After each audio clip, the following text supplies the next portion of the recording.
રાજ્યમાં સાર્વત્રિક વરસાદ છે તેમાં વરસાદે કચ્છની ધરાને પણ ફરીથી તરબતર કરી છે। પહેલા રાઉન્ડમાં સારા વરસાદ બાદ મેહુલિયાએ કચ્છના બીજા ઇનિંગની પણ ધમાકેદાર શરૂઆત કરી છે। કચ્છમાં મોટાભાગના પંથકોમાં સારો વરસાદ વરસી રહ્યો છે। અબડાસામાં 6 ઇંચ વરસાદ થયો તો ભુજ, ભચાઉ અને માંડવીમાં એક ધારો 4 ઇંચ વરસાદ ખાબક્યો હતો। ભુજના હમીરસર તળાવના નવા પાણી આવતા તેનો નજારો જોવા કચ્છવાસીઓ ઉમટી પડ્યા હતા।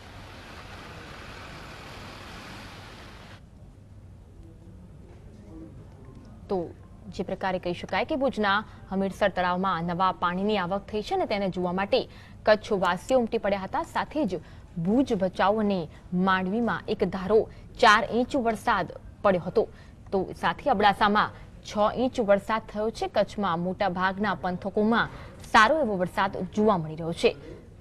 તો પહેલા રાઉન્ડમાં સારા વરસાદ બાદ મેહુલિયાએ કચ્છમાં પણ બીજી ઇનિંગની ધમાકેદાર શરૂઆત કરી। કચ્છમાં મોટાભાગના પંથકોમાં સારો વરસાદ પડ્યો। અબડાસામાં 6 ઇંચ તો ભુજ, ભચાઉ અને માંડવીમાં એક ધારો 4 ઇંચ વરસાદ ખાબક્યો હતો। ભુજના હમીરસ તળાવમાં નવા પાણીની આવક થઈ અને જેના કારણે એ પાણીને જોવા કચ્છવાસીઓ ઉમટી પડ્યા હતા। આ અંગે વધુ માહિતી મેળવીએ અમારા સંવાદદાતા દાઉદ પાસે। દાઉદ, જણાવો કે જે પ્રકારે કહી શકાય કે કચ્છમાં એક ધારો વરસાદ પડી રહ્યો છે, હમીરસમાં તળાવમાં નવા નીરની આવક થઈ છે, લોકો જોવા માટે ઉમટી રહ્યા છે, કેવો માહોલ છે?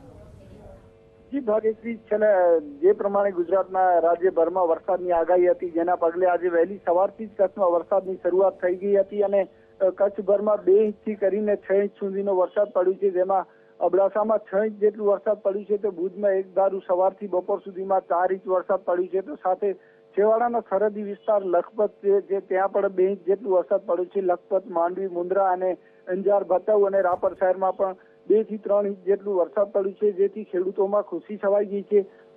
ત્યારે ભુજના હૃદય સમા હમીરસર તળાવમાં નવા નીર આવવાથી લોકોના ટોળા જોવા ઉમટી પડ્યા છે અને નવા નીરની આવક શરૂ થતા જ લોકોમાં ખુશીની લહેર છવાઈ ગઈ છે, જેથી લોકો પરિવાર સાથે ત્યાંની હમીરસર તળાવની મોજ માણવા નીકળી પડ્યા છે। ભાગ્યશ્રી, સમગ્ર માહિતી આપવા બદલ